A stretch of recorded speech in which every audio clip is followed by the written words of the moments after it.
John, if your backup quarterback, if you determine that he's not yet on your roster, when would you like to have that guy in? We'll wait and see what happens. So we'll wait through this week and see what happens, after this week, and so we'll go from there. But I feel like we still have time, so let the young guys continue to take the reps, and we'll go from there.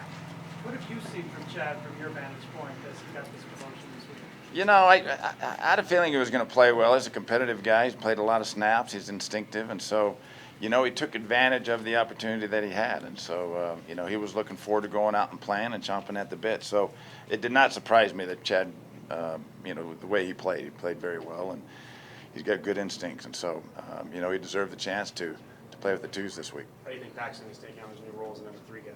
Well, that's always tough, but I think it's also equal too. We're going to see Paxton against their thirds too. So it's the same role, it's just reversed. And so, I hope Paxton takes advantage of it and goes out and plays well. John, what if Paxton's not your backup? What does that mean for him down the road? I'm not going to get into the hypotheticals right now, Jeff. We'll cross that bridge. We're still haven't played 2 preseason games yet, so I'm not going to get into the hypotheticals. What do you make of Case's camp so far? It's been good. I was hoping to get off to a better start than we had the first week in preseason, but it's been a good week of practice, and Case has had a good camp. So hopefully we dig in a little bit more this week and get off to a better start. John, how do you feel about your cornerback depth overall? Well, it's really the same, except we're missing one guy. I just mean, So that's why we're missing one guy, and we've added a guy in the draft, and so that with Brock and as well as we got Yidam in the draft, and so the young guys, we're working through it. So we'll see how it goes. Coach, the coaches and players both say that they're emphasizing fast starts, whether in practice or in games. How much of a talking point is that for you in the offseason? Well, fast starts. I think playing well is more important. Whether you play well early, you got to play well. So I think that's what we're looking for. I know it helps to play well if we get off to a fast start, but I think that all goes into one. So you're not going to come out of the chute all the time. We did not come out of the chute on Saturday, and so that was disappointing. But I think the key thing is to start figuring out. We want to keep guys healthy, but we got to get guys ready to play and open the season to where we're playing well. And so that's, to me, is the focus. And so whether we start fast or however that goes, I think, we say start fast because we know the ones are only going to go however long they go, which is not the whole game. So, the focus has got to be playing well, and I think that's what I focus on. You did a lot of work pre-draft on Cortland Sutton. Has he even exceeded your expectations based on the work you did?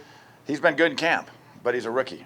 And so I say the same thing all the time is, preseason's a different animal than he's used to seeing, and, it was good for him, especially for our young guys, to see different helmets and then get into the preseason. But we also know that it's a step up once we get to the regular season. And so, we've got a lot of young guys that we're going to lean on this year, so they're going to have to grow up fast. And I think, they're all off to a great start, but we got to continue to see the getting better, and also knowing that with each step and being young, we're going to have to be patient with them too. It's a growing situation. Doug, beyond the talking to the coaches at Tennessee, what was the work that you guys did into A.J. Johnson? Did you talk to lawyers? Did you go through the case files? We went through it very thoroughly, and what we found out about A.J., we were, obviously he went through a lot the last 3.5 years, but in the homework that we did on A.J., he was going to be a very good fit for us. What was that homework, though? I just answered your question. John, what were your impressions of Mitch Trubisky out here for 2 days of practice? Young quarterback, the Bears are hoping makes it. I like Mitch coming out, and so I think he's a young guy that I'm sure that he's in his second camp, and things are a little bit more clear in the second camp, and a good feel for having played as much as he played last year and going through his first year. So I think that Mitch has got a lot of talent. I think that he's got a chance to have a real successful career, and I think that they continue to make strides. It's always hard. And then they're going through another offense. He's putting in a new offensive system that he's got to get used to too. But physically, he's got all the tools. You challenged a couple veterans at the combine, like you needed better. You wanted to see more from Emmanuel, DT, Wolf. What are your impressions of those veterans specifically as we get camps kind of ended? Yeah, and I think that we got to get deeper into camp. I think it's been good. It's been a good camp. It got off to a good start. Obviously, I think the game was a little bit of a hiccup and maybe a wake-up call for us.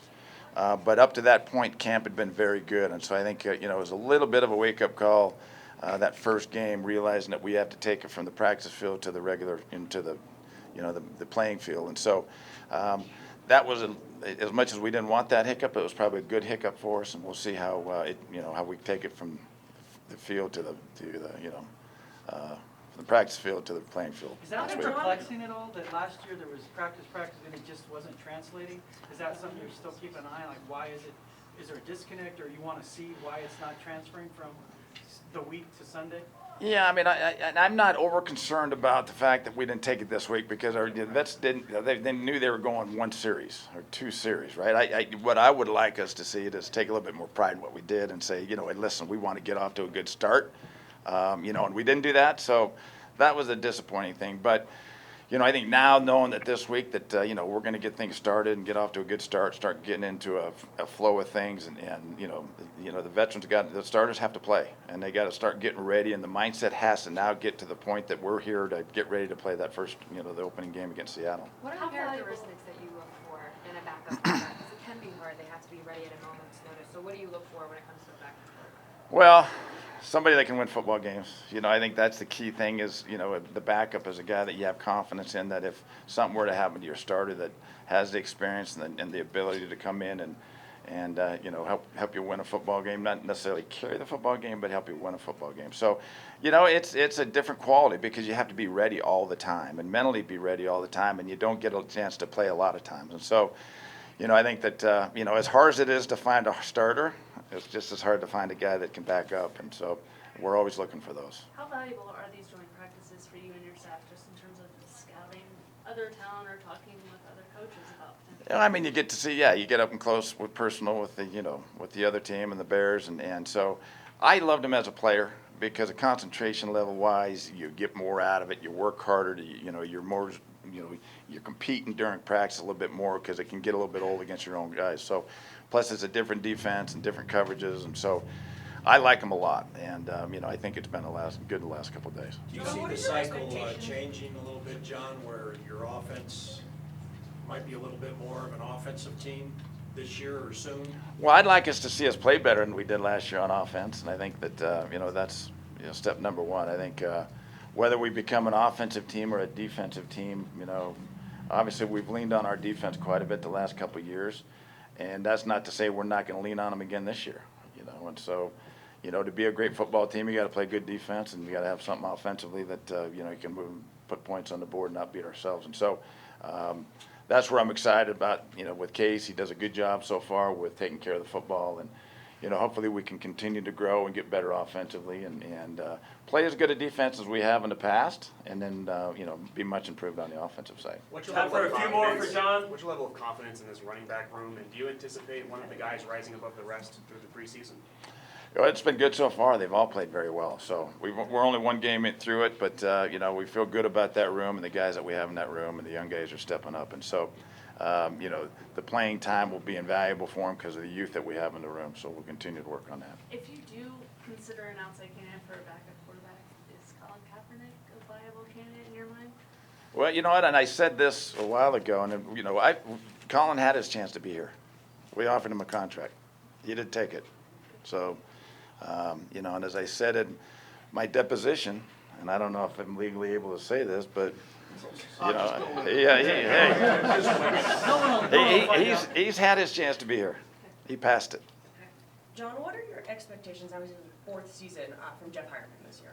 Well, we drafted Jeff in the third round, like you said, 3-4 years ago, and so, we have high expectations because he's got a lot of talent, and we just hopefully we can keep him healthy. He's struggled with some injuries, but he's very talented, and he wants to be a good player, and he wants to be on the field, and so hopefully we can keep him healthy and keep him out there, because we think he can be a guy that can be very helpful at tight end. John, last one here, Jeff Legwald.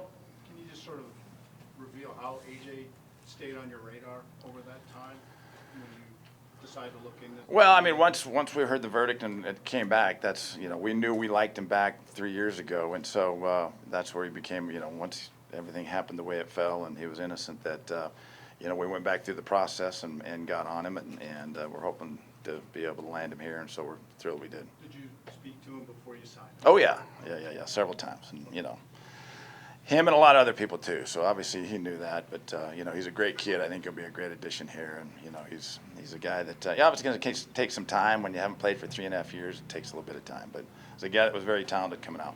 Thank you very much, John. All right. Thanks, John.